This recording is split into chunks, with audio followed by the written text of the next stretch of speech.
5 राज्यों में चुनाव हैं। 3 दिसंबर को नतीजे आने वाले हैं। अमरीश मिश्रा स्पीच में आपका स्वागत है। हम ऑलरेडी राजस्थान, मध्य प्रदेश और छत्तीसगढ़ में प्रेडिक्शन कर चुके हैं, कांग्रेस जीत रही है। और यहाँ हम तेलंगाना और मिजोरम की बात करेंगे। और आप देखिए तेलंगाना में जो नया राज्य है 2018 में, जो उस समय टीआरएस थी, अभी बीआरएस हो गई है, जो चंद्रशेखर राव केसीआर की जो रीजनल पार्टी है, वो मतलब मैसिव उसको मैंडेट मिला था 2018 में। और कांग्रेस और उसके बीच करीब 12 से 14% का अंतर था। मतलब 28% कांग्रेस के वोट आए थे और इसके जो हैं वो करीब 42-43% वोट आए थे। अभी लेकिन जो स्थिति है उसमें क्या है कि तेलंगाना में बहुत ही कांटे की लड़ाई हो गई है बीआरएस और कांग्रेस।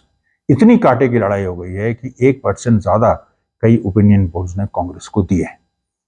अब यहां पर जो सिचुएशन है, देखिए फिर वही बात आ जाती है कि कौन जीतेगा। अब कौन जीतेगा में ये है कि हंग असेंबली आएगी, 1-2-3-4 सीटों से केसीआर की पार्टी आगे रहेगी, 3-4 सीटों से कांग्रेस हो सकता आगे रहे। लेकिन मैं दूसरी बात कहने जा रहा हूं। मैं कहने जा रहा हूं कि इसमें कांग्रेस की श्योर शॉट विक्ट्री है तेलंगाना में। वो भी इसी वजह से कि जनता का एंटी बीजेपी मूड है। एंटी बीजेपी मूड, ये देखिए कर्नाटक इलेक्शन में भी जो बीजेपी हारी और बुरी तरह हारी, और जैसा कि मैंने प्रिडिक्ट किया था 135 सीटें, एग्जैक्टली 135 सीटें कांग्रेस लाई। तो उसी तरीके से तेलंगाना में भी एक एंटी बीजेपी मूड है।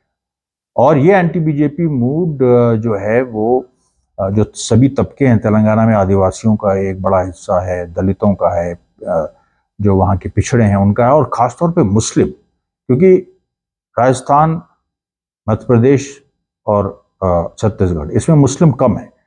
मतलब कई जगह मतलब 5 से 8% मुस्लिम, उससे ज़्यादा नहीं है। तो वो फैक्टर, मुस्लिम फैक्टर इन तीनों राज्यों में नहीं है। लेकिन तेलंगाना में मुस्लिम 13% हो जाते हैं। वो एक महत्वपूर्ण भूमिका अदा करते हैं। और ओवैसी जी की पार्टी जो है वो इनके साथ अलायंस में है, केसीआर के साथ।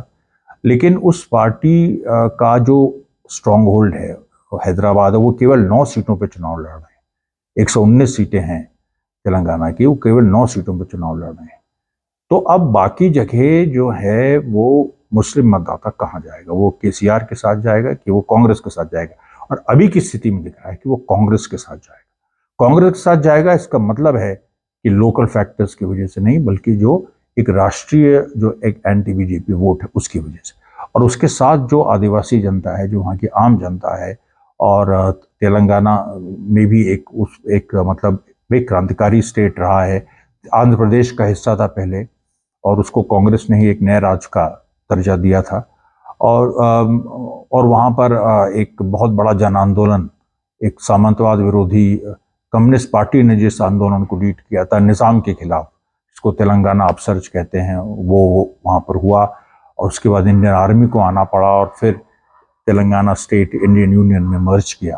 तो वो लेगेसी है, और उस लेगेसी को राहुल गांधी ने भी दोहराया है कि वहाँ पर जो उन्होंने कहा है कि भाई जो दोलारू, मतलब जो जमींदारों की पार्टी है, वो बागी लोग हैं, केसीआर हैं, बीजेपी है, और कांग्रेस जो है वो प्रजालू, मतलब जो जनता की पार्टी है। तो इस तरह की भी जो एक रिच वर्सेस पुअर जो पोलराइजेशन है, जो हमको दिखाई पड़ेगा मध्य प्रदेश, छत्तीसगढ़। और मध्य प्रदेश और राजस्थान में उतना नहीं दिखता है, क्योंकि वहाँ की जो पूरी सामाजिक बनावट है वो थोड़ी अलग है।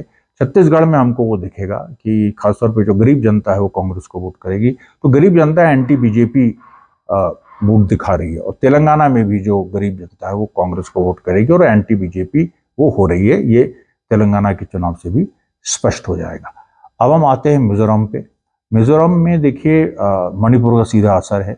मिजोरम छोटा सा राज्य है, और वहाँ पर जो है एक एनएमएफ की सरकार है। और एनएमएफ की सरकार, मतलब कांग्रेस का वो स्ट्रॉन्ग होल्ड रहा है, लेकिन अभी एमएनएफ की सरकार है, जिसका बीजेपी के साथ अलायंस होता भी है, कभी टूटता भी है, कभी हो, तो उस तरह की कोई बहुत ही परमानेंट सिचुएशन नहीं है। और बीजेपी की भी वहाँ पर जो पार्टी है उसकी कोई वहाँ खास रेलिवेंस उसका नहीं है। लेकिन वहाँ मणिपुर की रिएक्शन में फिर वही एंटी बीजेपी वोट पड़ा, और एंटी बीजेपी वोट का फायदा किसको हो रहा है? कांग्रेस को। तो मिजोरम भी कांग्रेस जीत रही है, ये स्थिति हो। मतलब जो अमरीश मिश्रा स्पीक्स का प्रेडिक्शन है कि जो 5 राज्यों में, राजस्थान, मध्य प्रदेश, छत्तीसगढ़, तेलंगाना, मिजोरम, ये अनप्रेसिडेंटेड होने जा रहा है। 5 राज्यों में कांग्रेस जीतने जा रही है। धन्यवाद साथियों, बहुत बहुत धन्यवाद।